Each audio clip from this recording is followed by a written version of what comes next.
پڑھنا بندے کا رات کے پیٹ میں، رات کے درمیانی حصے میں۔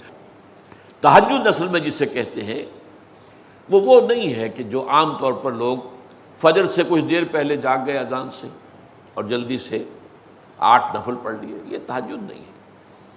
یہ تو فجر کا ضمیمہ بنا لیا، ہاں نوافل ہے، عبادت ہے، اس کے بھی جو اس کے برکات ہیں وہ ظاہر ہوں گی، جو اس کا ثواب اور اجر ہے اللہ دے گا۔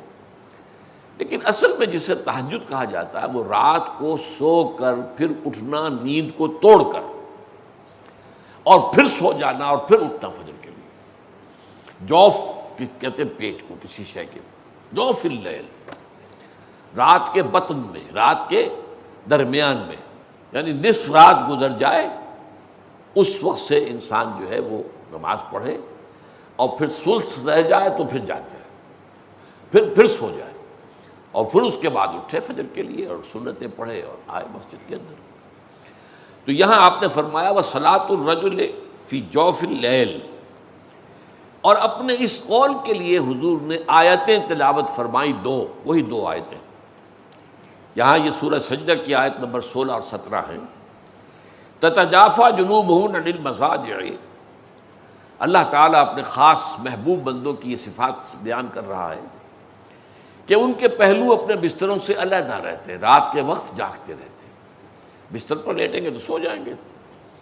تتجافی جنوبہم عن المضاجع یدعون ربہم خوفا وطمعا، وہ اس وقت اپنے رب کو پکارتے ہیں، دعائیں کرتے ہیں، خوف کے ساتھ بھی، اس کے مواخذے کا خوف، اس کے عذاب کا خوف، اس کی باز پرس کا خوف، اس کی ناراضی کا خوف، جہنم کا خوف، و طمعا، اور طمع کس کی؟ اللہ راضی ہو جائے، اللہ کے اجر و ثواب کی بھی طمع ہو، لیکن سب سے بڑی طمع کیا ہے؟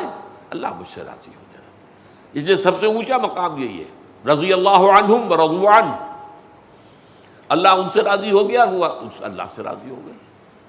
یہ باہمی رضا ہے، بندہ اپنے رب سے راضی رہے، وہ ہے کہ تسلیم و رضا، جو بھی دنیا میں آ رہا ہے اس پر شکوہ، اللہ کا شکوہ زبان پر نہ لائے۔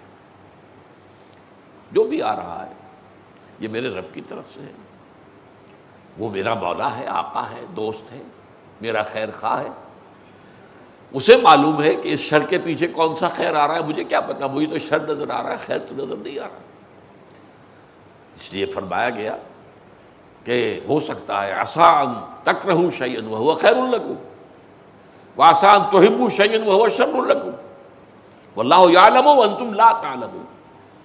ہو سکتا ہے تمہیں کوئی چیز بری لگے حالانکہ اسی میں تمہارا خیر ہو، عین ممکن ہے تمہیں کوئی چیز اچھی لگتی ہو حالانکہ اس میں تمہارے لیے شر ہے، اللہ جانتا ہے، تم نہیں جانتے۔ اس کیفیت کے اندر دنیا کی زندگی گزارے، اللہ تعالیٰ آخرت میں اسے راضی کر دے گا، اللہ اس سے راضی ہو جائے گا۔